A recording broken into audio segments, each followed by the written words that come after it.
You ask Tiger to solve. This deals with linear equations with one unknown. The final result is x equals 28. Let's solve it step by step. Simplify the expression. Group like terms.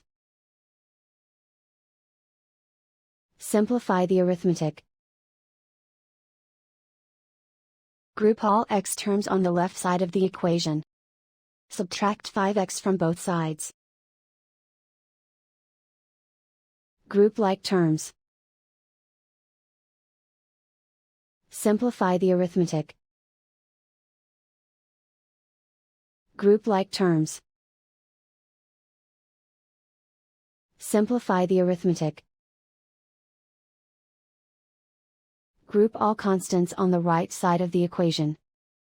Add 26 to both sides. Simplify the arithmetic.